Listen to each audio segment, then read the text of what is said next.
Audio novel fiksi bela diri ke-120. Raja Pedang edisi 2121 hingga 2130. Cerita novel fiksi bela diri berlanjut. Xiang Chuan. Melihat Su Xiang Chuan tersudut, Su Moseng dan Su Yilong berseru dan membantunya berdiri. Melihat hal ini, mereka memandang Su Tianmu dengan marah. Su Tianmu, apakah kamu masih manusia? Dia saudaramu. Kamu telah membunuhnya sekali. Apakah kamu ingin membunuhnya untuk kedua kalinya? Kamu lebih buruk dari binatang, apakah kamu masih memiliki hati nurani? Menghadapi kecaman mereka, Su Tianmu tetap bergeming. Kamu boleh membunuhku, tapi aku tidak boleh membunuhmu. Tidak peduli metode apa yang kamu gunakan untuk bangkit, aku akan membunuhmu sebanyak kamu bangkit. Setelah itu, dia terus membunuh Su Moseng dan putranya. Binatang yang tidak tahu berterima kasih. Bunuh, datang dan bunuh aku. Apakah kamu berani membunuh ayahmu? Mata Su Moseng memerah karena marah, dan sambil mengutuk Su Tianmu, dia membuka tangannya dan meminta Su Tianmu untuk membunuhnya. Dia tidak percaya Su Tianmu benar-benar berani membunuhnya lagi. Bang! Sayangnya, dia salah bertaruh. Melihat dadanya yang tertusuk, Su Moseng mengangkat kepalanya tak percaya, darah mengalir keluar dari mulutnya. Kamu benar-benar berani membunuh ayahmu. Dia berbicara dengan gemetar, dan langsung terjatuh begitu dia selesai berbicara. Ayah! Su Yilong bersaudara menangkap badan Su Moseng dan berteriak dengan memilukian. Namun, tidak peduli bagaimana mereka berteriak, Su Moseng tidak dapat hidup kembali. Su Tianmu, bagaimanapun, ayah adalah ayah angkatmu. Bagaimana kamu bisa membunuhnya? Ya, kami kasihan padamu, tapi jika kamu membunuh kami sekali, kamu bisa melepaskan dendammu kan? Bagaimana kamu bisa begitu berdarah dingin? Tidak peduli betapa menyesalnya kami padamu, tidak perlu membunuh kami dua kali dan membunuh ayah dan saudara laki-laki kami lagi. Su Yilong bersaudara menumpahkan dua baris darah dan air mata, dan setiap kata merupakan tuduhan terhadap Su Tianmu. Namun, Taoisme Su Tianmu stabil, kecuali Huang Junru, yang merupakan kelemahannya, tidak ada hal lain yang dapat mempengaruhinya. Karena kalian berdua sangat enggan melepaskannya, turunlah dan tinggallah bersamanya. Melihat Su Tianmu terus membunuh, Su Yilong bersaudara buru-buru menjatuhkan badan Su Moseng dan mundur. Antara hidup dan cinta keluarga, mereka memilih hidup. Kamu, apakah kamu benar-benar ingin membunuh kami? Su Tianmu, jangan bunuh kami. Aku akan memberitahumu di mana Huang Junru berada. Setelah mendengar ini, Su Tianmu berhenti dan menatap Su Yilong bersaudara dengan dingin. Di mana Junru? Dia ada di belakang. Jika kamu terus berjalan kamu bisa melihatnya. Ayo kita pergi kali ini, ayo kita pergi sekali saja. Kedua saudara laki-laki Su Yilong bangkit dan bersujud kepada Su Tianmu, memohon belas kasihan, hanya untuk nyawa mereka. Aku akan membiarkan kalian berdua mati secepatnya. Begitu dia selesai berbicara, dia mengirim Su Yilong bersaudara dengan pukulan dan tendangan. Melihat badan ketiga orang itu, mata Su Tianmu berkedip, dia mengambil pedang dan bergerak maju. Setelah kabut menyebar, saya berjalan sekitar 1 mil dan melihat seorang wanita tergeletak di tanah. Junru. Su Tianmu berjalan dengan cepat, dan ketika dia mendekat, dia menyadari bahwa itu bukanlah Huang Junru. Nona Ji. Melihat Ji Xiyun terbaring di tanah dengan luka serius, Su Tianmu buru-buru membantunya berdiri. Tapi sekarang cincin penyimpanan tidak bisa dibuka, dan bahkan kekuatan spiritual tidak bisa digunakan. Tidak ada cara untuk menyembuhkan luka Ji Xiyun, dan tidak ada cara untuk menyembuhkan bekas luka dan rasa sakitnya sendiri. Tapi tanpa ini dan kekuatan fisik, Su Tianmu menggunakan metode paling primitif, mengetuk titik akupuntur untuk melihat apakah dia bisa membangunkan Ji Xiyun. Setelah beberapa manipulasi, bulu mata Ji Xiyun sedikit bergetar, dan dia akhirnya menunjukkan tanda-tanda bangun. Untunglah jika berhasil. Su Tianmu terus berusaha dan akhirnya membuat Ji Xiyun bangun. Nona Ji, apa kabar? Kakak Gu. Ji Xiyun terbangun dengan ekspresi kesakitan di wajahnya, dan melihat Su Tianmu mencoba untuk duduk tegak namun terjatuh dengan lembut di pelukan Su Tianmu. Saudara Gu, lukiamu. Melihat badan Su Tianmu dipenuhi memar, mata Ji Xiyun penuh dengan sakit hati. Dia buru-buru menyentuh cincin penyimpanan untuk mengeluarkan ramuan untuk menyembuhkan luka Sutianmu, tapi ternyata dia tidak bisa mengeluarkan apapun sama sekali. Oh, aku bodoh sekali. Dia menertawakan dirinya sendiri, sebenarnya lupa bahwa cincin penyimpanannya disegel. Saudaraku, siapa yang kamu temui? Sutianmu tidak banyak bicara, tapi membantu Ji Siyun berdiri. Tapi setelah mengambil 2 langkah, dia berhenti. Bukankah menemukan Huang Junru berarti dia juga akan terekspos? Tapi kemudian saya pikir-pikir, kalau diekspos, pasti terekspos, dan tidak ada yang bisa berhenti mencarinya. Saudaraku, berhentilah sejenak. Ji Siyun tampak tidak nyaman dan berbicara dengan lemah. Ada apa, Nona Ji? Sutianmu menoleh ke arahnya dan melihat kulitnya memerah, suhu badannya meningkat, dan butiran keringat mengalir di dahi dan lehernya. Mungkinkah itu diraciuni? Ekspresi Sutianmu berubah. Keracunan akan sulit diatasi. Jika dia tidak dapat menggunakan kekuatan spiritualnya, bahkan jika dia memiliki keterampilan medis yang hebat, akan sulit bagi wanita pintar untuk membuat makanan tanpa nasi. Oh, mata Ji Siyun mulai kabur, menggigit bibir merahnya dan mengerang. Panas sekali, panas sekali. Nona Ji, tenanglah. Melihat Ji Siyun mulai melepas pakaiannya, Sutianmu buru-buru meraih tangannya. Siapa yang begitu jahat? Pengendalian diri Ji Siyun menjadi semakin buruk, dia semakin melepas pakaiannya, dan Sutianmu tidak bisa menahannya lagi. Saat dia mengayunkannya dengan keras, Sutianmu terlempar. Ketika dia pergi untuk menghentikannya, dia menemukan bahwa Ji Siyun telah langsung merobek pakaiannya. Mata Sutianmu membelalak. Haruskah dia melihatnya sekarang atau tidak? Apakah harus diblokir atau tidak? Sebelum dia mendapat jawaban, Ji Siyun memberitahukan jawabannya dan langsung melompat ke arahnya. Elastisitas remasannya membuatnya terganggu. Ah! Sebelum dia bisa melakukan gerakan apapun, Ji Siyun menutup mulutnya dan menggerakkan tangannya ke atas dan ke bawah padanya. Sutianmu dengan cepat meraih tangan Ji Siyun, tapi tidak bisa mendorongnya, jadi dia harus mendorongnya terlebih dahulu, tapi Ji Siyun sangat kuat dan dia tidak bisa mendorongnya menjauh apapun yang terjadi. Nona Ji, tidak. Ji Siyun adalah adik perempuan Huang Junru, dia tidak bisa melakukan ini.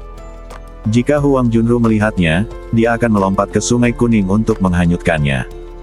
Setelah akhirnya mendorong Ji Siyun menjauh, sebelum dia selesai berbicara, dia menyadari hidungnya mulai berdarah. Racun yang sangat mendominasi. Sutianmu terkejut dan hatinya tenggelam ke dasar.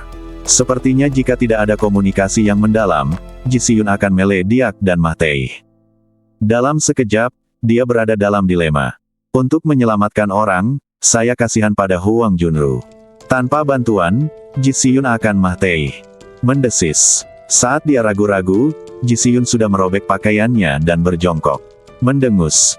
Perasaan aneh muncul, dan Sutianmu tidak bisa menahan gemetar, dan mengangkat kepalanya sambil menahan napas. Impulsnya terus meningkat, memengaruhi akal sehatnya. Tidak peduli seberapa kuat pengendalian dirinya, dia masih berkeliaran antara keinginan dan ketenangan. Dihadapkan pada permintaan seorang kecantikan terkenal di dunia, tidak ada seorang pun yang bisa menolak. Terlebih lagi, yang ada di hadapan Anda masih berupa kehidupan yang hidup. Junru, aku minta maaf. Saya hanya bisa menjelaskannya setelah itu, selamatkan orang dulu. Tapi sebelum dia bisa bergerak, Ji Siyun berdiri, melompat tepat ke atasnya, melingkarkan kakinya di pinggangnya, dan duduk dengan rakus. Oh! Ekspresi kesakitan muncul di wajah Ji Siyun, tapi perlahan berubah menjadi kenikmatan. Mendesis. Aku tidak tahan lagi, aku tidak tahan lagi. Ah! Sakit. Memasuki tahap sprint, Ji Siyun tidak tahan lagi, dan sepasang tangan menggaruk punggung Sutianmu, meninggalkan bekas darah yang sangat menyakitkan hingga dia tidak bisa menahan untuk tidak menggigit bahu Sutianmu. Itu menyakitkan dan membahagiakan pada saat bersamaan. Tuan, adik perempuan. Saat afrodisiak memudar, suara aneh terdengar. Ji Siyun mendongak, kepanikan muncul di matanya. Kakak senior, mengapa kakak perempuan ada di sini? Saat dia melihat Huang Junru, Ji Siyun tiba-tiba terbangun. Kemudian dia merasa malu dan ingin berhenti. Jangan bergerak, kakak perempuanku ada di sini. Dia segera menepuk bahu Sutianmu dan menyuruhnya menyelesaikannya. Apa, kakak senior? Sutianmu terkejut dan tiba-tiba menoleh, hanya untuk melihat Huang Junru berbalik pada saat yang bersamaan. Adik perempuan, aku tidak bermaksud mengganggumu. Huang Junru menutupi wajahnya dan segera meminta maaf. Kenapa kamu ada di tempat seperti ini? Dia juga merasa malu dan malu ketika mengetahui hal semacam ini, tapi bukankah kamu selalu dikenal sebagai gadis cantik, kenapa kamu malah berbalik dan menjadi gadis yang penuh nafsu? Apakah tempat seperti ini digunakan untuk melakukan hal semacam ini? Bahkan jika aku tidak bisa menahannya lagi. Ji Siyun tidak bisa membantah, jadi dia harus bergegas, tetapi rasa sakit karena robek datang, menyebabkan dia tersandung dan jatuh ke tanah. Su Tianmu dengan cepat mendukungnya, tetapi melihat punggung Huang Junru, seluruh badannya menjadi mahtei rasa. Tidak ada yang lebih memalukan atau sulit daripada tertangkap basah oleh istri Anda saat itu juga. Dia ingin mengambil pakaiannya untuk menahan diri, tetapi ternyata pakaiannya telah dirobek-robek oleh Ji Siyun. Mengapa kamu merobeknya menjadi beberapa bagian? Melihat sekeliling, dia menemukan bahwa tidak hanya pakaiannya, tetapi juga pakaian Ji Siyun sendiri yang terkoyak-koyak dengan. Dia menghela nafas dan tidak punya pilihan selain menggunakan badannya untuk menghentikan Ji Siyun. Tapi untungnya, dia masih menunjukkan wajahnya sebagai Gu Hao, kalau tidak, dia pasti sudah tamat. Kakak senior, bisakah kamu memberiku sepotong pakaian? Wajah Ji Siyun sangat merah hingga dia hampir meneteskan air mata. Jika dia tidak memiliki pakaian untuk menyembunyikan rasa malunya, orang lain akan segera melihatnya keluar nanti. Huang Junru melepas pakaian luarnya tanpa ragu dan membuangnya. Su Tianmu mengambil pakaian itu dan meminta Ji Siyun untuk memakainya, tapi kemudian dia malu karena dia tidak punya pakaian untuk dipakai. Masih bisakah aku? Bisakah kamu melepas satu potong saja untuk menutupi rasa malunya? Tetapi sulit untuk mengucapkan kata-kata ini, dan saya ingin menamparkan wajah saya sendiri. Huang Junru adalah istri yang dinikahinya, dan setelah ketahuan, dia memintanya melepas pakaiannya untuknya. Kalau dipikir-pikir, aku merasa seperti binatang. Kakak senior, bisakah kamu melepas pakaian lain? Ji Siyun melihat kesulitan Su Tianmu dan menundukkan kepalanya untuk memohon bantuan. Huang Junru menggigit bibir merahnya. Dia hanya memiliki begitu banyak pakaian di badannya. Jika dia melepasnya lagi, dia akan terlihat. Kalian berdua benar-benar. Dia menghentakkan kakinya dengan marah. Lakukan saja apa yang kalian lakukan. Kenapa kalian merobek-robek pakaian kalian seperti itu? Tapi dia tidak punya pilihan selain membantu, jadi dia hanya bisa melepas bajunya dan melemparkannya. Untungnya, pakaian dalamnya ketat dan tidak terlalu terbuka. Su Tianmu menangkap pakaian itu dan melilitkannya dengan canggung di pinggangnya. Meski berventilasi dan terasa dingin, itu lebih baik daripada tidak sama sekali. Nona Ji, aku pergi dulu. Dia benar-benar tidak bisa menghadapi Huang Junru. Ji Siyun sudah keluar dari bahaya dan berbalik untuk pergi. Hei, kamu mau kemana? Ji Siyun meraihnya, tapi rasa sakit akibat gerakan ini menyerangnya lagi. Tarik celanamu dan lari. Apakah kamu masih laki-laki? Ini pertama kalinya, aku memberikannya padamu untuk pertama kalinya. Ji Siyun hampir menangis saat dia berbicara. Ini akan menjadi pertama kalinya dia membawanya pergi darimu di tempat seperti ini. Dia mengangkat celananya. Su Tianmu mengalami kecaman moral ganda, dan dia tidak tahu harus berkata apa bahkan ketika dia membuka mulut. Ji Siyun, telah dijaga seperti batu giok dalam hidupku dan tidak pernah disentuh oleh pria lain. Jika kamu berani mengkhianatiku, aku pasti akan membunuhmu dan kemudian bunuh diri. Melihat tatapan penuh tekad Ji Siyun, Su Tianmuren menjadi mahtei rasa. Kalau kamu terlibat dalam hal seperti ini, apapun yang kamu lakukan, tidak akan ada hasil yang baik. Ji Siyun mendengus dan dengan malu-malu menariknya ke arah Huang Junru. Melihat postur berjalannya yang aneh, Huang Junru tidak bisa menahan senyum, tapi kemudian wajah cantiknya memerah lagi. Kakak, tolong jangan beritahu siapapun. Ji Siyun mengumpulkan keberanian untuk berbicara, tapi dia masih malu. Jangan khawatir, aku akan merahasiakannya. Ji Siyun menghela nafas lega, dan setelah ragu-ragu sejenak, dia memperkenalkan kepada Huang Junru, kakak senior, namanya Gu Hao. Dia menyelamatkanku beberapa kali di tanah dewa kuno. Meskipun ada sedikit kesalahpahaman tentang hal ini hari ini, aku sudah jatuh cinta padanya. Setelah berbicara, sudah terdengar suara samar nyamuk, dan dia menundukkan kepalanya dan wajah cantiknya memerah lagi hingga berdarah. Huang Junru tertawa setelah mendengar ini dan menggoda, jarang sekali di dunia ini ada seorang pria yang bisa membuat adik perempuanku jatuh cinta. Setelah jeda yang lama, Ji Siyun berkata, kakak senior, meskipun dia terlihat biasa, dia sebenarnya sangat kuat. Dia memiliki keterampilan formasi yang luar biasa. Meskipun dia sedikit lebih lemah sekarang, dia akan segera menerobos ke alam Xuanzhen. Apakah kamu tahu tingkat kultivasi apa yang dia miliki ketika dia memasuki tanah para dewa kuno? Hanya alam dan Yuan. Setelah mendengar ini, wajah Huang Junru penuh dengan keterkejutan.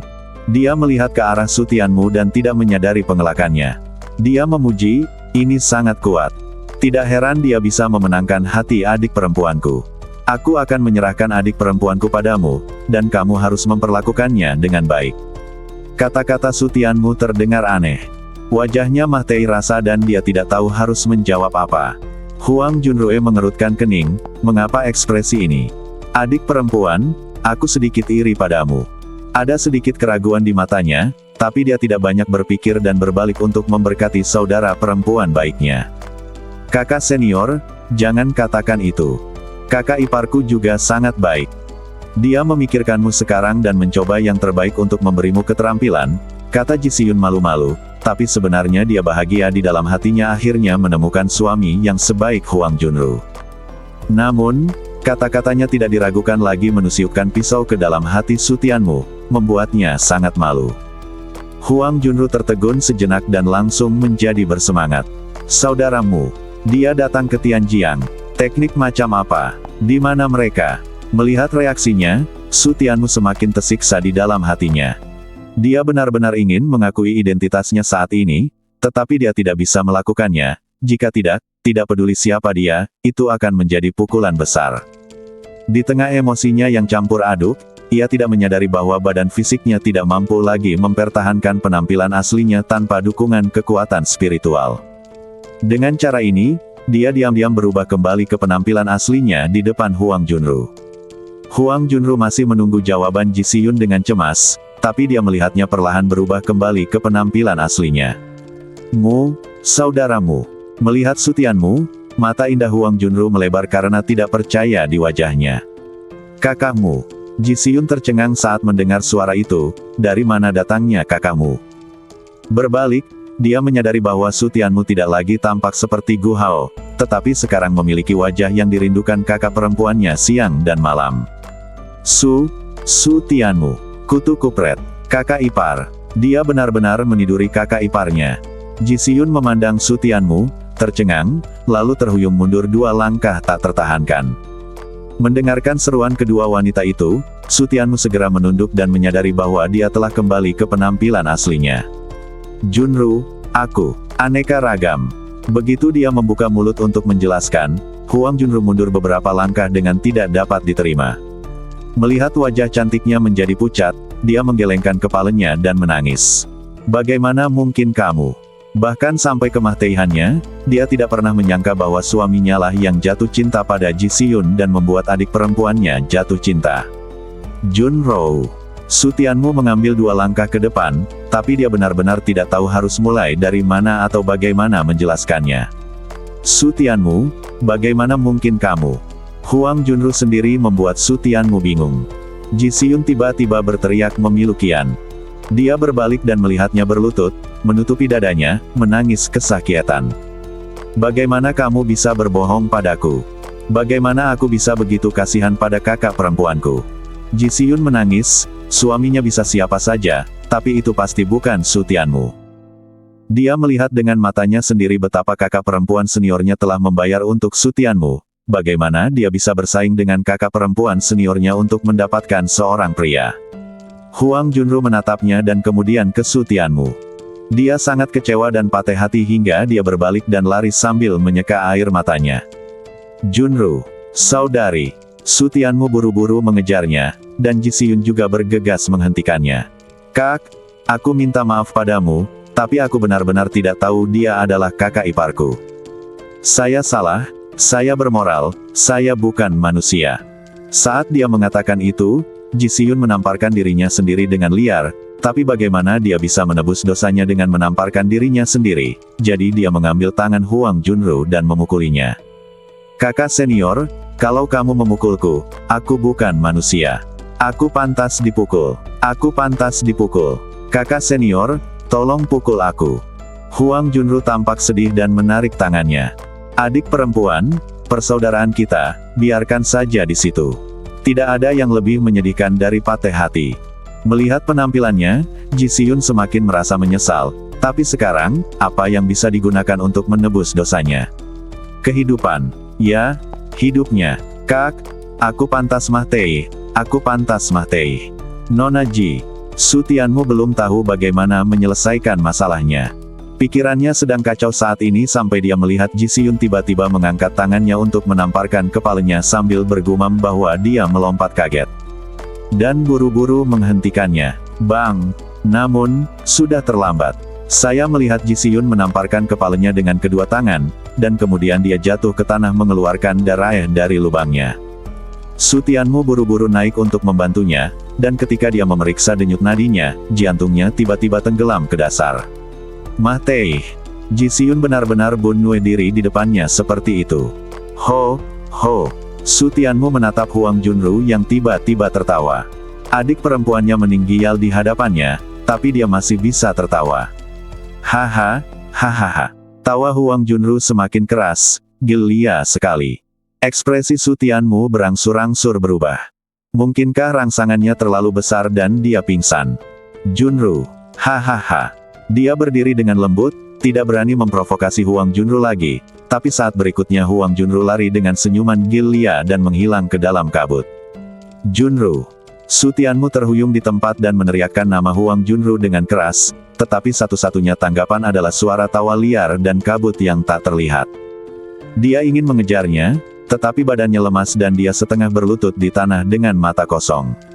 Bagaimana bisa seperti ini? Bagaimana bisa seperti ini? Kejadian itu terjadi secara tiba-tiba dan sama sekali tidak terduga. Niat baik untuk menyelamatkan orang berubah menjadi pembunuhan. Kali ini lebih kejam dari sebelumnya. Perjalanan dari Huangjiang penuh dengan angin dan hujan, namun kali ini dampaknya telah mencapai titik mati lemas dan putus asa. Bahkan hati yang membatu pun akan hancur.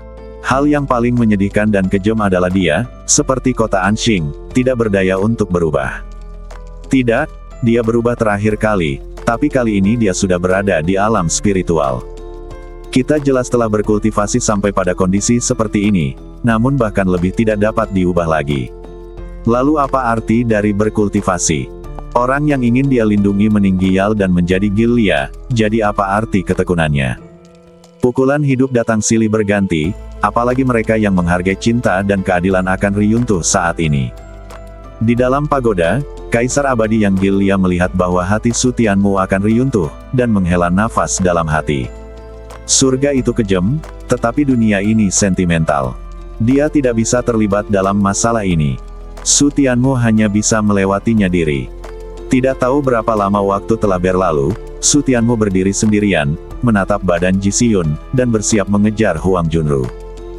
Di masa lalu, dia bisa menyelamatkan sesuatu dengan memulai dari awal, tapi sekarang dia berada dalam kondisi kekosongan spiritual, mungkinkah dia tidak bisa menyelamatkannya? Anda takut tidak melakukan sesuatu, tetapi selama Anda melakukannya, masih ada secercah harapan. Junro, aku akan menghabiskan seluruh hidupku untuk menebus dosa-dosaku. Dengan keyakinannya yang kembali kokoh, Sutianmu mulai mengejar Huang Junru. Namun setelah mengejar beberapa langkah, dia tiba-tiba berhenti. Salah. Kepalaku tiba-tiba terbangun dan aku menyadari ada sesuatu yang tidak beres. Ji Siyun, kenapa kamu ingin mati? Bukankah Junru berlatih ilmu pedang yang kejam? Kenapa dia gila? Su Moseng dengan jelas mengatakan bahwa Junro juga datang dengan menyamar. Bagaimana bisa sama seperti sebelumnya? Bagaimana aku bisa kembali ke penampilan asliku secara kebetulan? Ada juga penampakan Su Moseng dan putranya. Melihat ke belakang dengan cermat, semuanya tampak aneh. Tidak, ada masalah, ada masalah. Sutianmu memejamkan mata, menenangkan diri, dan membereskan semua yang terjadi selama periode tersebut. Setelah sekian lama, Ketika dia membuka matanya lagi, yang ada hanya kecerahan, tidak ada penyesalan dan keputusasaan. Ilusi. Dia yakin semua yang terjadi pastilah ilusi. Tidak peduli seberapa nyatanya, dia berani menyimpulkan bahwa itu adalah ilusi yang hanya didasarkan pada beberapa kekurangan. Ketika dia memahami semua ini, semuanya terasa berbeda seketika.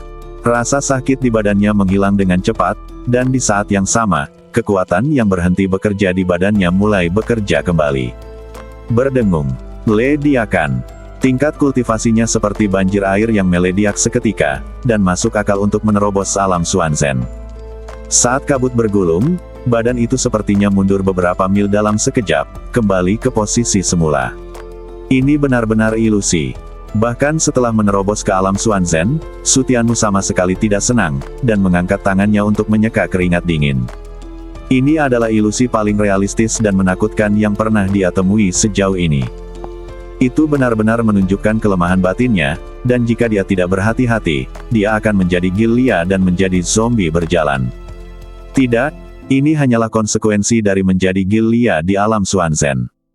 Jika hati Tao runtuh di sini, akibatnya hanya hilangnya Tao dan kematian badan, bahkan tidak menyisakan cangkang kosong dari badan fisik. Menakutkan sekali. Di mana tempat ini? Su Tianmu menatap dirinya sendiri dan dengan cepat menarik celananya. Ilusi itu begitu nyata sehingga segala sesuatunya tampak nyata. Tapi untungnya, hanya pakaiannya yang robek dan celananya masih utuh. Kalau tidak, dia bahkan tidak akan punya daun ara. Dia mengambil beberapa napas untuk menenangkan diri, tetapi ekspresinya berubah drastis pada saat berikutnya. Ups! Dia sangat bertekad dalam aritmatika mentalnya dan dapat memutar kembali waktu, tetapi Ji Xiyun dan yang lainnya berada di alam kultivasi paling berbahaya, alam misterius. Ji Xiyun dan Tang Yuanming hampir menjadi gila ketika mereka menerobos sebelumnya, jadi bukankah akan ada kemungkinan menjadi gila di dunia rahasia yang begitu menakutkan? Namun, jelas sulit menemukan orang di tengah kabut luas. Kemungkinan menemukan Ji Xiyun dan yang lainnya hampir nol. Bisakah kesadaran spiritual digunakan? Menyadari bahwa kesadaran ilahi dapat digunakan, meskipun tidak banyak digunakan, dapat sangat meningkatkan peluang menemukan Ji Xiyun dan yang lainnya. Kesadaran spiritual dipancarkan dan dapat mendeteksi radius 10 kaki. Anda bahkan tidak dapat melihat setengah kaki hanya dengan penglihatan Anda. Gunakan indera spiritual Anda untuk terus menjelajahi lingkungan sekitar, bergerak maju perlahan, dan mengubah arah kapan saja. Tidak lama kemudian, Su Tianmu merasakan orang tersebut, tetapi setelah menggunakan indera spiritualnya untuk melihat dengan jelas, dia menemukan bahwa itu adalah orang dari Sekte Wuhuan, jadi dia mengabaikannya dan terus mencari Ji Xiyun dan yang lainnya. Setelah lama mencari, akhirnya aku merasakan aura Ji Xiyun. Dia mempercepat langkahnya dan pergi ke sana, tetapi pada saat yang sama dia masih sedikit berhati-hati. Ilusi sebelumnya terlalu realistis, dan sekarang dia ragu dengan situasi saat ini. Tidak mungkin untuk jatuh ke dalam banyak ilusi, jadi dia harus melakukannya berhati-hatilah dalam segala hal. Tidak, saudaraku, tolong pelan-pelan. Mendengar erangan Ji Xiyun, Su Tianmu terdiam. Keraguan muncul di benaknya, dia mempercepat langkahnya dan bergegas mendekat. Dia melihat Ji Xiyun telanjang dan mengerang di tanah dengan wajah memerah. Matanya membelalak, lalu dia berbalik. Mungkinkah dia jatuh ke dalam ilusi? Atau apakah dia tidak pernah keluar dari ilusi sama sekali? Saudaraku Gu, kamu harus memperlakukanku dengan baik dan jangan pernah mengecewakanku. Mendengarkan erangan dan kata-kata Ji Xiyun, badan Su Tianmu tiba-tiba menegang. Siapa yang menelepon saudara Gu? Mungkinkah itu dia? Mungkinkah dia mengalami ilusi yang sama? Tidak, ada yang salah dengan tempat ini, kan? Ia hanya suka menciptakan ilusi seperti ini. Saudaraku Gu, kamu baik-baik saja. Kamu ingin pergi. Kemana kamu pergi? Aku memberikan badanku padamu, bagaimana kamu bisa melakukan ini padaku? Gu Hao, kamu orang yang tidak berperasaan, aku akan membunuhmu. Mendengar jeritan menyakitkan Ji Xiyun, Su Tianmu berbalik kaget dan menyadari seperti apa ilusi yang ditemuinya. Dalam ilusi, dia pasti telah diracuni. Ji Xiyun menyelamatkannya dengan badannya, lalu dia berbalik dan lari. Tidak bisakah kamu menciptakan ilusi lain? Bisakah Anda menemukan sesuatu yang baru? Su Tianmu sedang dalam suasana hati yang sangat kacau, tapi sekarang dia hanya bisa bergegas menyelamatkan Ji Xiyun.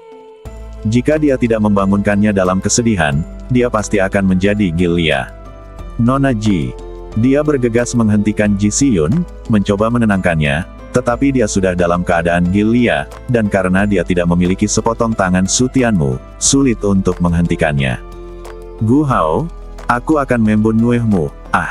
Saya menyinggung Nona Ji. Melihat Ji Xiyun sudah Gilia, Su Tianmu tidak punya pilihan selain memeluknya erat dari belakang, sambil melantunkan mantra hati murni agung dan menyerang dengan pikiran spiritual. Cara ini hanya dapat digunakan jika hanya pemikiran spiritual yang dapat digunakan. Di bawah kenyamanan mantra hati King Agung, Ji Xiyun menjadi sedikit tenang, dan ketika dia berhenti berisik, dia menggunakan kekuatan spiritualnya untuk menyerang. Serangan spiritual pasti akan menyebabkan kerusakan serius pada jiwa Ji Xiyun, tapi harga ini jauh lebih baik daripada menjadi Gilia atau bahkan menghilang. Mendengus. Ji Xiyun merasa seolah-olah 10.000 jarum menusuk kepalanya. Dia mengerang kesakitan dan wajah cantiknya langsung pucat. Melihatnya berjongkok di tanah kesakitan, Su Tianmu menghela nafas lega, dia pasti sudah bangun. Dia melihat sekeliling dan menemukan bahwa pakaian Ji Xiyun tidak terlalu robek, tetapi pakaian dalamnya masih utuh, jadi dia segera mengambilnya dan memberikannya kepada Ji Xiyun untuk dipakai. Begitu dia mengenakan pakaian itu di badannya, dia tiba-tiba menatapnya. Dia tertegun sejenak dan kemudian melediak dengan niat membunuh yang mengerikan. Gu Hao, aku akan membunuhmu. Su Tianmu buru-buru mundur untuk menghindari serangan Ji Xiyun. Melihat dia terus menyerang, dia terus mundur dan melambaikan tangannya untuk menjelaskan, Nona Ji, tenanglah. Aku tidak melakukan apapun padamu, aku juga tidak berpaling dan menyangkal siapapun. Tolong bangun, itu hanya ilusi. Ji Xiyun sama sekali tidak bisa mendengarkan penjelasannya dan hanya ingin membunuh pria tak berperasaan ini. Nona Ji, saya benar-benar tidak melakukan apapun untuk meminta maaf kepada Anda. Jika saya melakukannya, apakah saya akan tetap di sini? Ji Xiyun berhenti ketika dia mendengar ini dan berpikir sejenak sebelum tiba-tiba menyadarinya. Apakah tadi itu hanya ilusi? Melihat wajah Ji Xiyun yang bingung, Su Tianmu mengangguk dengan berat, Nona Ji, saya jatuh ke dalam ilusi yang sangat serius sebelum saya datang ke sini, dan saya hampir tidak keluar. Percayalah, apa yang kamu alami barusan hanyalah ilusi, dan aku jelas bukan orang seperti itu. Bukan orang seperti itu. Ji Xiyun mengingat apa yang terjadi di gua di Wuxiang Sengdan. Dia tidak melakukan apapun padanya saat itu, dan bahkan menyelamatkan mereka berkali-kali. Sungguh, ini benar-benar fantasi, gumamnya, wajahnya menjadi sangat malu dan kaku, fantasi semacam itu sungguh memalukan. Kamu, apakah kamu tidak melihat apa-apa? Memikirkan apa yang dia alami di dunia fantasi, dia tidak bisa menahan perasaan berdebar di hatinya, dan bertanya dengan rona merah di wajahnya. Su Tianmu menggerakkan sudut mulutnya, tidak tahu harus menjawab apa. Haruskah dia menjawab apakah dia melihatnya atau tidak? Tanpa dia harus menjawab, Ji Xiyun mengerti saat berikutnya dan bisa mengklarifikasi masalah tersebut dengannya. Ketika dia memikirkan kata-kata dan tindakan yang dia katakan dalam fantasinya, dia sangat malu sehingga dia hanya ingin menemukan celah di tanah dan merangkak ke dalamnya. Nona Ji, bagaimana kalau pakai pakaianmu dulu? Melihat Ji Xiyun linglung, Su Tianmu berbicara dengan hati-hati. Jika Anda tidak mengenakan pakaian apapun, Anda tidak bisa menyalahkan dia karena memanfaatkan Anda. Dia? Apakah dia tidak mengenakan pakaian apapun? Ji Xiyun terkejut, dan ketika dia menundukkan kepalanya, dia menemukan bahwa dia telanjang, dan wajahnya, yang sedikit lebih cerah, menjadi merah dan panas dalam sekejap. Di mana pakaianku? Melihat Ji Xiyun memeluknya dan buru-buru mencari pakaian, Su Tianmu tidak punya pilihan selain menunjuk ke belakangnya. Melihat pakaiannya yang compang camping, hanya satu potong pakaian yang utuh, Ji Xiyun merasa malu lagi. Tapi pakaian yang compang camping lebih baik daripada tidak dipakai sama sekali. Saya segera mengambil pakaian itu dan memakainya dengan hati-hati, jangan sampai robek lagi. Melihat udara keluar dari badannya, Ji Xiyun menghela nafas dalam diam, menundukkan kepala dan memegangi sudut bajunya, tidak tahu bagaimana menghadapi Su Tianmu. Berdengung, merasakan fluktuasi auranya, Ji Xiyun tertegun sejenak. Sudah berapa lama sejak dia mencapai terobosan dalam pil beton? Apakah dia bisa menerobos lagi? Setelah terkejut, saya tidak berani berpikir terlalu banyak dan buru-buru duduk untuk berlatih. Dengan setiap napas, kabut di sekitarnya diserap ke dalam badan, membuat terobosan tidak terhalang, dan efisiensinya meningkat beberapa kali lipat. Ledakan. Hanya setengah hari berlalu sebelum dia berhasil menerobos. Semakin dekat ke alam hukuman surgawi. Ji Xiun membuka matanya dengan penuh semangat dan menatap Su Tianmu dengan penuh rasa terima kasih. Saudaraku Gu, kamu menyelamatkanku lagi. Dia tidak tahu bagaimana harus berterima kasih padanya karena telah menyelamatkannya berkali-kali dan membantunya menerobos berkali-kali. Su Tianmu menggelengkan kepalanya dengan acuh tak acuh, selama tidak terjadi apa-apa. Saudara Gu, di mana pakaianmu? Ji Xiun berdiri dan menemukan badan bagian atas Su Tianmu terbuka, dan mau tidak mau bertanya dengan rasa ingin tahu. Kemana perginya pakaian bagian atas? Ahem, Su Tianmu terbah tiup karena malu. Masalah ini sungguh memalukan. Ji Xiun memandangnya dengan ragu, dan terkejut setelah beberapa saat. Saudaraku Gu, bukankah kamu baru saja mengalami mimpi erotis? Su Tianmu semakin malu, menyentuh hidungnya dan berkata, Nona Ji, jangan bicarakan ini. Betapa malunya Anda setengah hari yang lalu. Bagaimana Anda bisa bersikap seperti orang normal setelah menerobos dan mendiskusikan masalah seperti ini dengannya? Melihatnya seperti ini, Ji Xiun sepertinya menemukan sesuatu yang menarik dan tertawa main-main. Saudaraku Gu, katakan sejujurnya, siapa yang ada dalam mimpi erotis itu? Jika dia bilang itu kamu, apakah kamu akan menjadi Gilia lagi? Su Tianmu tidak mungkin menjawab pertanyaan seperti ini, jadi dia menoleh. Melihat bahwa dia bahkan tidak berani menatap langsung ke arahnya, Ji Xiun tertegun sejenak, dan sebuah ide muncul di benaknya. Itu tidak mungkin benar. Ekspresinya menjadi sedikit aneh, dan suasana hatinya menjadi rumit dengan sedikit kegembiraan. Kalian para pria, apakah kalian memperlakukan wanita cantik manapun sebagai objek hasrat seksual? Su Tianmu kembali menatapnya dan terus menoleh.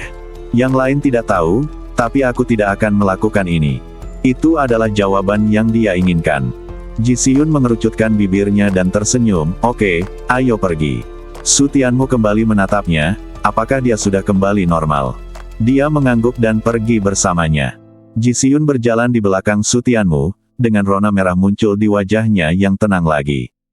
Bagaimana dia bisa melupakan apa yang terjadi setengah hari yang lalu begitu cepat? Masalah ini, tapi dia tidak bisa tidak memikirkannya. Ketika dia memikirkannya, dia merasa malu menghadapi Su Tianmu. Adegan paling bejatnya telah terlihat, dan objek nafsunya masih. Ikuti baik-baik dan cepat cari rekan satu tim lainnya. Dalam kebingungannya, dia tertinggal jauh di belakang Su Tianmu tanpa menyadarinya. Su Tianmu tidak punya pilihan selain menoleh ke belakang untuk mencarinya, tetapi jika kamu bisa tersesat bahkan setelah mengikutinya, itu benar-benar tidak masuk akal. Sekarang tidak satu pun dari 5 Cui Haoxuan yang ditemukan. Jika terlalu banyak waktu yang terbuang untuk Ji Xiun, niscaya akan meningkatkan bahaya bagi Cui Haoxuan dan yang lainnya. Ji Xiun menyadari kesalahannya dan buru-buru mengangguk, tidak berani memikirkannya lagi, dan mengikuti Su Tianmu dengan patuh. Setelah berjalan selama 2 jam, akhirnya saya menemukan seorang kenalan, namun kenalan tersebut bukanlah Cui Haoxuan dan yang lainnya, melainkan Lie Guang Great Alchemist. Saya melihatnya duduk bersila di tanah sekarat, sudut mulutnya mengeluarkan darah, dan nyawanya dalam bahaya. Alkemis hebat dari Lie Guang. Su Tianmu bergegas untuk memeriksa alkemis agung Lie Guang, tapi wajahnya menjadi gelap setelah beberapa saat. Organ dalamnya terkoyak dan badannya diraciuni. Tapi di sini, bagaimana kamu bisa diraciuni? Alkemis hebat Lie Guang. Dia menggunakan kesadaran spiritualnya untuk membangunkan Great Alchemist Lie Guang. Setelah memuentekan seteguk darah, Great Alchemist Lie Guang membuka matanya dengan susah payah dan menatap Su Tianmu, terkejut. Su, teman kecil. Melihat Ji Xiun berdiri di samping Su Tianmu, Alkemis Agung Lie Guang buru-buru mengubah kata-katanya. Alkemis hebat Lie Guang, ada apa denganmu? Melihat ekspresi Su Tianmu yang tidak bagus, Alkemis Agung Lie Guang tersenyum acuh tak acuh, jangan khawatir, aku bertengkar dengan seseorang di alam rahasia terakhir, dan aku belum bisa mati. Hanya saja aku tidak tahu apakah aku bisa membiarkan tanah para dewa kuno tetap hidup. Dia tidak akan bisa hidup beberapa tahun lagi setelah meninggalkan tanah dewa kuno. Untuk menyelamatkan nyawanya dalam pertempuran itu, dia kehilangan seluruh umur panjangnya. Kecuali dia memiliki terobosan dalam budidaya atau memiliki harta yang kuat yang menambah umurnya, dia akan tetap mati setelah meninggalkan tanah para dewa kuno. Jangan khawatir, aku akan membawamu pergi dari negeri para dewa kuno, kata Su Tianmu tegas. Alkemis Agung Lie Guang tersenyum dan berdiri dengan bantuan Su Tianmu. Saya percaya pada kekuatan Anda. Bahkan tanah para dewa kuno dapat dibuka secara paksa, atau paling buruk, mereka dapat langsung menghancurkan tanah para dewa kuno, tetapi dia tidak ingin Su Tianmu melakukan ini. Mengapa cara sekuat itu harus digunakan pada orang yang sekarat orang seperti dia? Su Tianmu melihat cincin penyimpanan di tangan Great Alchemist Lie Guang hilang, dan dia tiba-tiba mengerti bahwa dia telah menderita kerugian besar dalam pertempuran terakhir di dunia rahasia. Saya telah menemukan banyak hal baik. Saya akan memberikannya kepada Anda ketika saya pergi dari sini. Saya jamin Anda akan hidup setidaknya 200 tahun. Alkemis Agung Lie Guang terkejut dan menatap Su Tianmu dengan tidak percaya. Apakah dia mengetahui bahwa hidupnya akan segera berakhir? Lalu aku dipenuhi dengan emosi. Apakah kamu benar-benar ingin bersikap baik padanya? Ngomong-ngomong, setelah meninggalkan negeri dewa kuno, ramuan itu tidak bisa digunakan lagi, jadi aku akan memberikannya padamu agar tidak terbuang sia-sia. Dengan baik, tidak bisakah kamu membiarkan dia disentuh saja? Alkemis Agung Lie Guang tersenyum pahit, mengetahui bahwa perkataan Su Tianmu adalah untuk mengurangi beban psikologisnya. Melirik ke samping Ji Xiyun, dia ragu-ragu untuk berbicara. Tanpa kekuatan, dia bahkan tidak bisa menyampaikan pesan. Alkemis hebat Lie Guang, dia adalah rekan setimku, Ji Xiyun. Su Tianmu melihat keraguannya dan memperkenalkannya dengan murah hati. Nona Ji, ini Alkemis Agung Lie Guang, alkemis kelas 10 dari Sekte Chaotian. Dia menjagaku dengan baik. Ekspresi terkejut melintas di mata Grandmaster Lie Guang. Ji Xiyun adalah jenius terbaik dari Sekte Qintian. Alkemis hebat dari Lie Guang. Melihat Ji Xiyun mengepalkan tinjunya dengan ramah, mata Great Alchemist Lie Guang menjadi lebih terkejut, dan dia buru-buru menyapanya dengan senyuman ramah. Kalian berdua. Kemudian dia menemukan poin kuncinya. Keduanya acak-acakan, dan pakaian mereka jelas-jelas robek, yang memaksanya untuk memikirkan hal itu. Apalagi saat melihat Ji Xiyun mulai tersipu, dia semakin yakin dengan apa yang terjadi di antara mereka berdua. Tentu, kamu. Dia mengedipkan mata pada Su Tianmu. Ini adalah wanita jenius terbaik dari Sekte Qintian. Alkemis hebat Lie Guang, percaya atau tidak, aku akan membuangmu sekarang. Su Tianmu berkata tanpa berkata-kata, tidak bisakah kamu memikirkan sisi baiknya? Alkemis Agung Lie Guang tersenyum dan buru-buru mengganti topik pembicaraan, ayo cepat keluar dari tempat hantu ini. Dia tidak ingin tinggal di tempat yang menyedihkan ini lebih lama lagi. Jangan khawatir, kita perlu mencari beberapa rekan satu tim. Temukan mereka lalu pergi bersama. Dan rekan satu tim. Alkemis hebat Lie Guang menatap Su Tianmu, siapa rekan satu timmu? Melihat mata Ji Xiyun yang penasaran, dia pergi bersama Su Tianmu tanpa berkata apa-apa lagi. Setelah berusaha keras, Cui Hoaxuan dan yang lainnya akhirnya ditemukan. Untungnya, mereka semua baik-baik saja. Alkemis Agung Lie Guang memandang Cui Hoaxuan dan yang lainnya dengan kaget. Mereka semua adalah jenius dari Sekte Qintian. Saudaraku, bagaimana kita harus keluar? Cui Hoaxuan dan yang lainnya tampak sangat senang bisa bergabung dengan Su Tianmu, tetapi kemudian mereka mulai khawatir untuk keluar. Ikuti saja aku. Su Tianmu secara kasar telah mengetahui tempat ini dan tahu cara keluar. Setelah mendengar perkataannya, Ji Xiyun dan yang lainnya segera mengikutinya dengan gembira dan pergi, yang membuat Grandmaster Lie Guang bertanya-tanya. Kamu benar-benar memiliki kepribadian yang menawan. Dia bisa melihat bahwa semua jenius dari Sekte Qintian terkesan oleh Su Tianmu dan sepenuhnya mempercayai kata-katanya. Su Tianmu tersenyum acuh tak acuh, dan memimpin Ji Xiyun dan yang lainnya berbelok ke kiri dan kanan, melewati kabut, dan berhenti di depan tembok. Tembok ini sepertinya adalah ujung dari ruang berkabut. Ada 10 pintu di dinding, yang seharusnya menjadi jalan keluar, tapi tidak semua pintu bisa keluar, itu tidak diketahui. Kita pasti tidak bisa keluar semuanya. Pasti ada hantu di 10 pintu ini.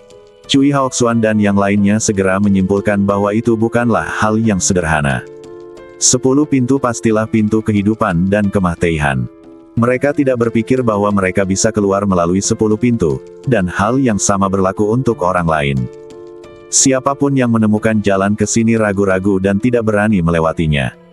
Sepertinya inilah gerbang hidup dan mati. Jangan panik semuanya, kita punya cara untuk mencari jalan keluar. 3 orang berjalan mendekat dan melihat ke 10 pintu dengan percaya diri. Tetua suku Murong. Semua orang kaget saat melihat ketiga orang itu, dan orang-orang Murong di antara mereka sangat gembira. Penatua Klan. Jangan panik, kamu bisa meninggalkan tanah para dewa kuno segera setelah kamu keluar dari gerbang kelahiran. Orang-orang dari faksi lain kembali terkejut ketika mendengar perkataan sesepuh klan Murong. Banyak orang diam-diam mengatakan bahwa memang di balik pintu hidup dan mati, entah ada harta karun atau hubungan dengan dunia luar. Tapi yang paling membuat mereka khawatir bukanlah ini, tapi harapan bahwa para tetua klan Murong, yang memiliki warisan mendalam di sisa klan kuno, harus tahu bagaimana menemukan sekte yang hidup bisa pergi dengan Anran. Kabut di sini memiliki efek halusinogen yang kuat. Banyak orang meninggal di sini, tetapi jumlahnya tidak terlalu banyak. Tetapi jika mereka memilih sekte yang salah, angka kematian akan meningkat pesat. Tetua klan, kapan kita akan keluar? Mari kita tunggu sampai semua orang ada di sini. Saat mereka berbicara, para tetua klan Namong juga datang satu demi satu. Efek kabut pada halusinasi tidak terlalu besar bagi mereka. Tingkat kultivasi mereka berada di atas alam Xuanzhen, dan mereka telah bertarung melawan iblis batiniah berkali-kali dan berurusan dengan roh jahat yang disebabkan oleh ilusi. Secara alami, dia memiliki pengalaman yang mendalam dan tidak mungkin tertipu. Namun, tempat ini juga merupakan tempat yang sangat baik untuk berkultivasi, terutama untuk alam Xuanzhen. Setelah Anda menerobosnya, Anda dapat langsung menerobosnya. Su Tianmu dan Ji Xiyun adalah contohnya membuat iblis dalam diri mereka menjadi lebih kuat lagi. Manfaatnya tidak berhenti sampai di situ saja, intensitas setan batin yang dialami cukup untuk mengurangi terjadinya setan batin pada terobosan-terobosan di masa depan dan memudahkan dalam mengatasi kesulitan-kesulitan setan batin. Anggota klan Namong dengan cepat bergabung dengan tetua klan, dan pada saat yang sama, orang-orang yang dekat dengan mereka juga bergerak ke arah mereka. Mengenai penelitian di tanah para dewa kuno, para penyintas zaman dahulu pasti lebih unggul. Sekalipun orang lain memiliki pemahaman, mereka pasti tidak seyakin para penyintas zaman dahulu dalam memilih sekte. Alkemis Transcendent King Jue. Melihat Seng King Jue, Ji Xiyun dan yang lainnya segera menghampirinya. Tetap bersama dan jangan lari-lari. Setelah memilih gerbang kelahiran, kita pergi bersama, kata Seng King Jue dengan sungguh-sungguh, lalu pergi menyapa para tetua klan Namong. Sekte Qintian dan suku Namong mereka memiliki hubungan yang baik.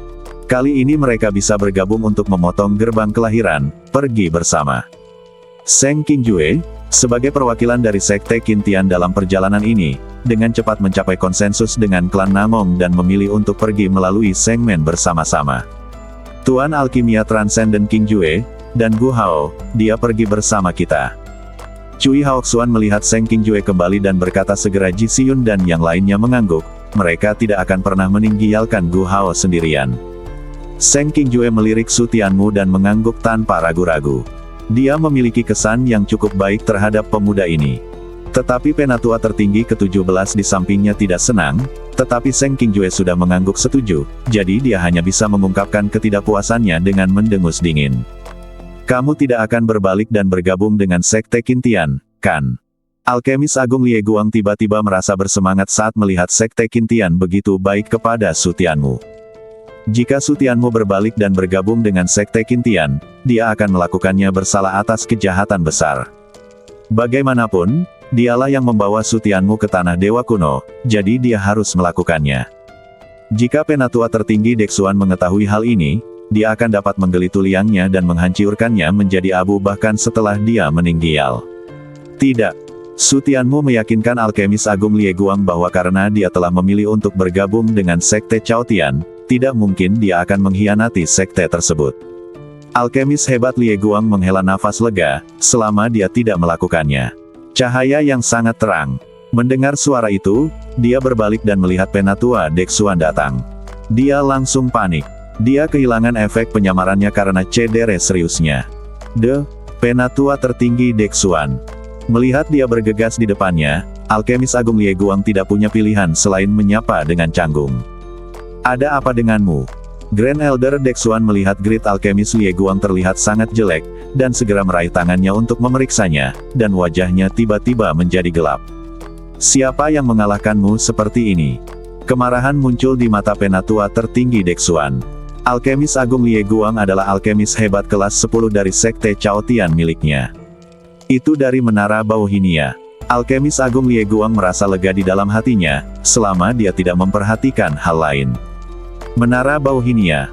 Wajah Penatua Dexuan menjadi gelap lagi, apakah semua binatang itu datang ke sini?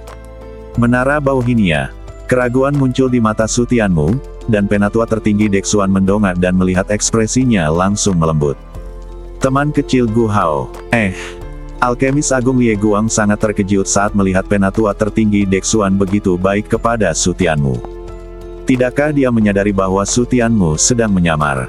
Meski kamu tidak menyadarinya, kenapa kamu masih memperlakukannya dengan baik? Gu Hao, teman kecil, kamu tidak tahu Menara Bauhinia? Penatua Dexuan bertanya dengan aneh ketika dia melihat mata Sutianmu yang penuh kebingungan. Sutianmu mengangguk.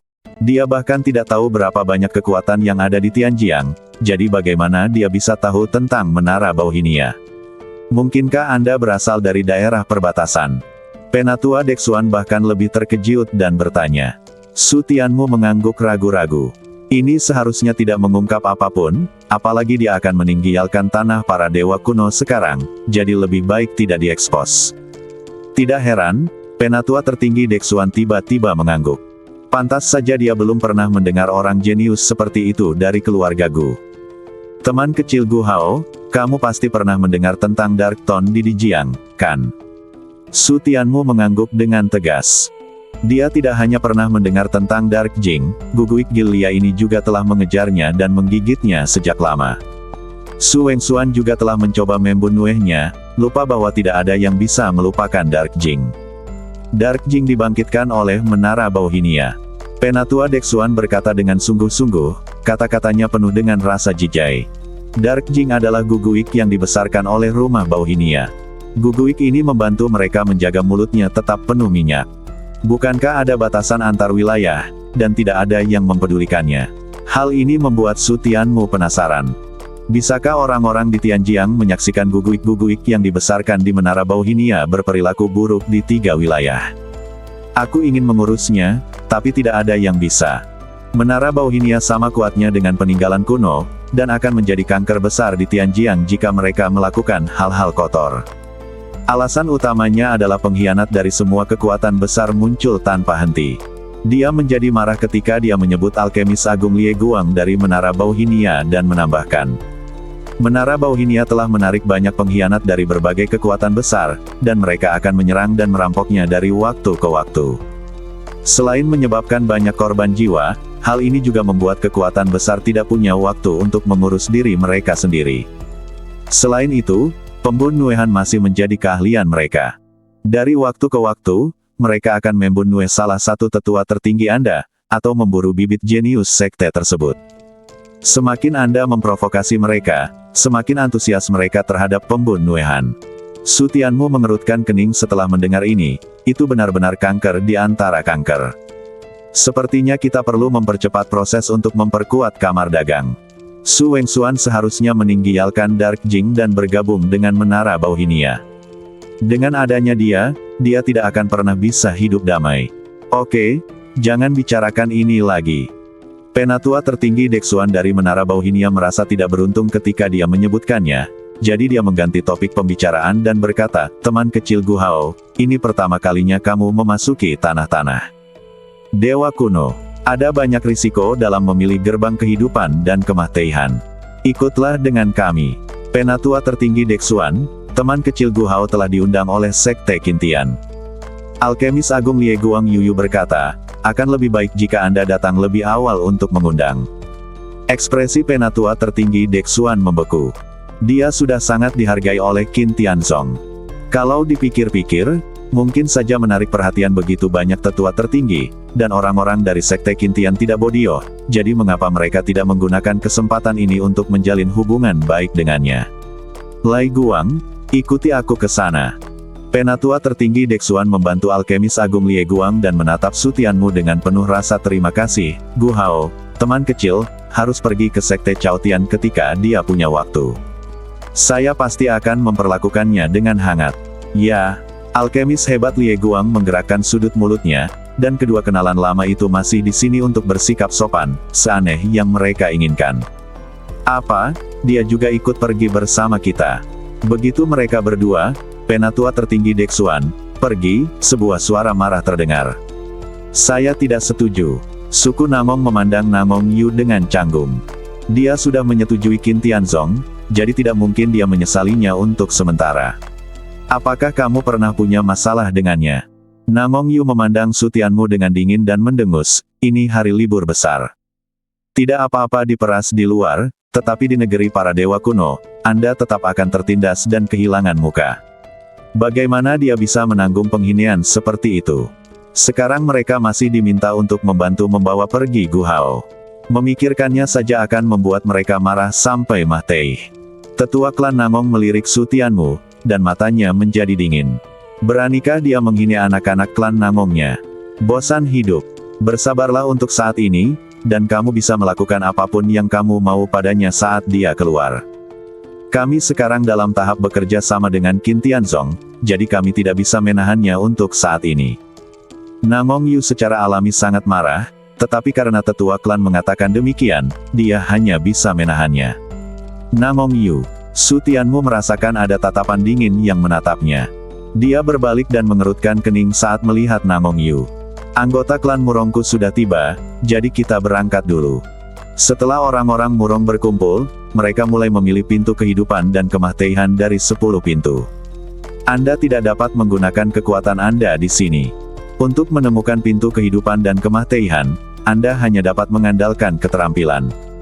Kekuatan lain ingin belajar, tetapi mereka dihadang oleh suku Murong dan orang-orang yang bekerja sama dengan mereka. Tidak melihat sedikit pun.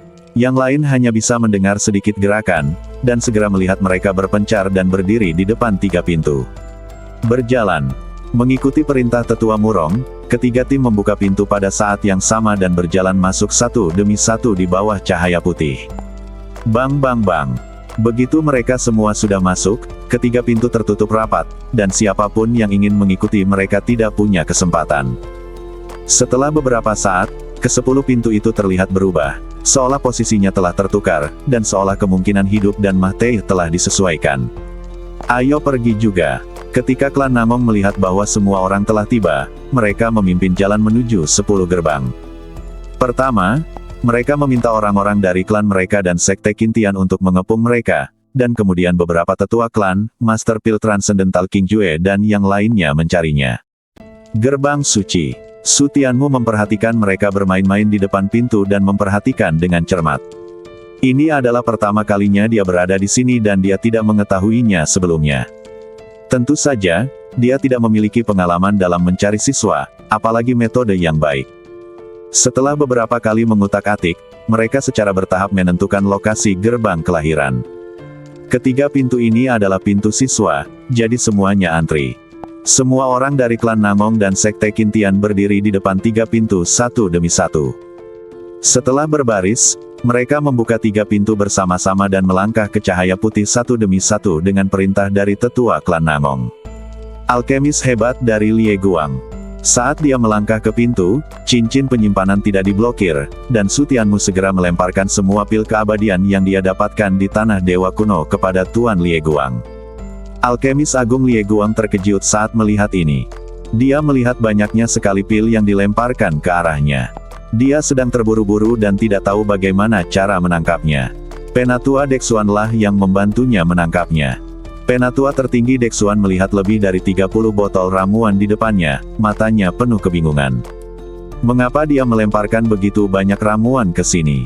Ramuan macam apa yang dia berikan padamu? Itu semua adalah ramuan keabadian. Alkemis Agung Lie Guang berjongkok dan membuka sebotol ramuan dengan penuh semangat. Panggil Lian. Dia merosot ke tanah dengan ekspresi kenikmatan di wajahnya. Perasaan menambah umur panjangnya begitu nyaman. Selain itu, ramuan keabadian ini juga memiliki sedikit efek penyembuhan. Meski efeknya tidak banyak, itu membuatnya merasa jauh lebih rileks. Grand Elder Dexuan terkejut ketika dia melihat dia menelan sebotol pil tanpa ragu-ragu, dan jantungnya berdebar ketika dia melihat bahwa dia baik-baik saja. Kemudian dia mengambil sebotol pil dan membukanya. Ini benar-benar ramuan keabadian. Ambil botol lain, itu masih ramuan keabadian. Itu semua adalah ramuan keabadian.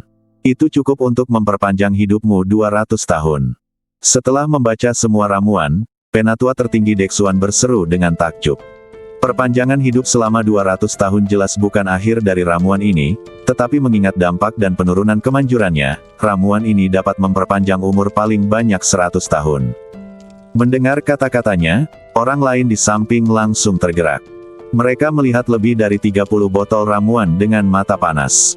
Umumnya, jika Anda dapat menemukan lebih dari selusin botol ramuan keabadian di negeri para dewa kuno, Anda sudah beruntung dan hasil panennya banyak. Botolnya banyak sekali, siapa yang tidak bisa dipindahkan? Sudahkah kamu menyelamatkan nyawanya? Kata Penatua Taisang Dexuan dengan susah payah. Tahukah kamu berapa banyak hal baik yang dia berikan sebagai ganti pil dan harta di tangan Gu Hao? Eliksir. Ada sedikit kepahitan di sudut mulut Lie Guang Great Alchemist. Dia tidak pernah menyelamatkan nyawa Sutianmu. Jelas Sutianmu yang menyelamatkannya di setiap kesempatan. Penatua Senior Dexuan, jangan sia-siakan.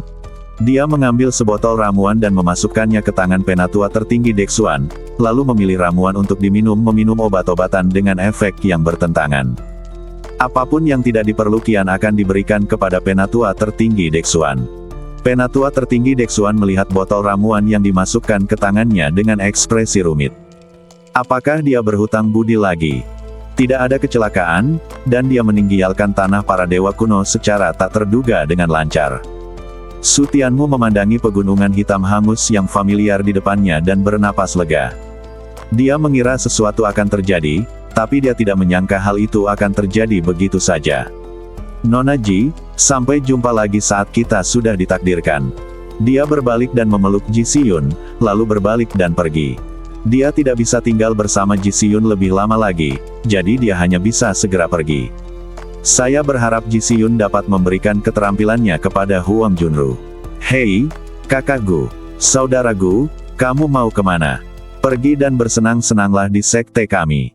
Ji Siyun dan 6 orang lainnya mengejarnya. Mereka semua kecewa saat melihat Sutianmu pergi tanpa menoleh ke belakang. Ada apa dengan dia? Mengapa kamu bersembunyi dari kami? Ji Siyun dan yang lainnya tidak mengerti mengapa Sutianmu pergi begitu saja. Mungkinkah dia benar-benar bersembunyi dari mereka? Kamu berlari cepat. Penatua tertinggi ke-17 melihat ke arah Sutianmu pergi dengan tatapan sinis. Jika dia berlari lebih lambat, dia tidak akan bisa lepas dari genggamannya. Tetua klan, ayo kita kejar dia secepatnya. Namong Yu akhirnya menangkap kesempatan itu.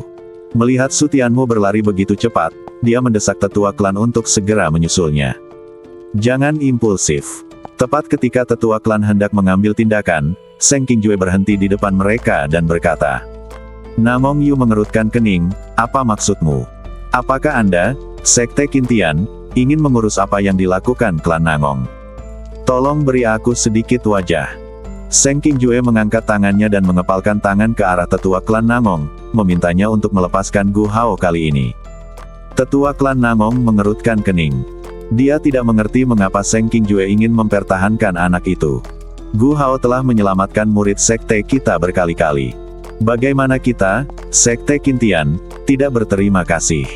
Jika tetua klan bersikeras untuk berurusan dengannya, maka lelaki tua itu tidak punya pilihan selain menghentikannya.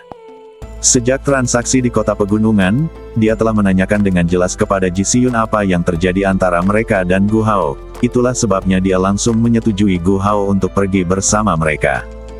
Tentu saja, dia menghentikan Namong Yu dan keduanya bukan hanya untuk membalas budi, tetapi juga karena alasan penting lainnya, dan itu adalah bakat Gu Hao. Setelah melakukan perjalanan ke Tanah Dewa Kuno, Tingkat kultivasinya telah menembus dari alam danyuan ke puncak alam kekosongan spiritual. Sekarang dia sepertinya telah mencapai alam Xuanzhen monster yang menakutkan. Mulai sekarang, dia akan mencoba yang terbaik untuk merekrut Gu Hao ke sekte tersebut.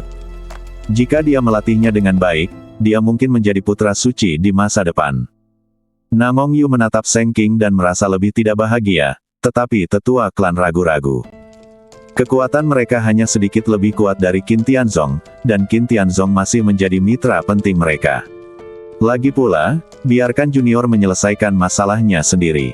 Melihat Seng King Jue yang tersenyum, Namong Yu ingin naik dan mencekiknya sampai mati. Tahukah kamu kalau kutu kupret itu bahkan bisa membunuh orang di alam hukum, langit dan bumi? Anda masih membiarkan dia menyelesaikannya, apakah Anda ingin dia mati? Jika bukan karena tetua klan, dia bahkan tidak akan memiliki keberanian untuk membalas. Dia akhirnya menunggu kesempatan ini dan disela berulang kali, belum lagi betapa kacaunya dia. Karena Seng Lao berkata demikian, mari kita kesampingkan masalah ini dulu. Mendengar jawaban tetua klan seperti yang diharapkan, Namong Yu memasang wajah cemberut, melirik dengan marah ke arah Sutianmu pergi, dan tidak punya pilihan selain menyerah. Terima kasih, tetua klan. Seng King Jue mengepalkan tinjunya sebagai tanda terima kasih, dan kemudian pergi bersama orang-orang dari sekte Qintian. Tetua klan, sampai jumpa lagi. Dalam perjalanan pulang, Ji Xiyun dan yang lainnya selalu linglung, masih memikirkan kepergian Sutianmu yang tiba-tiba. Sebelum dia menyadarinya, dia telah tiba di sekte tersebut. Penampilan Sutianmu terlintas di benak Ji Xiyun, dan dia memikirkan teknik yang diberikan Seng King Jue padanya. Berikan keterampilan itu kepada kakak senior dulu. Dia tidak kembali ke guanya, juga tidak melapor kepada gurunya. Dia pertama kali pergi ke Huang Junru untuk melakukan latihan. Saya harap latihan ini benar-benar dapat membantu kakak senior mendapatkan kembali kejelasan. Dia merasa patah hati ketika memikirkan bahwa Huang Junru sekarang tidak mengakui kerabatnya dan telah melupakan sebagian besar kerabat dan teman-temannya. Jika dia terus seperti ini, dia hanya akan menjadi mesin pembunuh tanpa emosi. Setelah tiba di alam rahasia melalui susunan teleportasi, dia terbang ke tengah.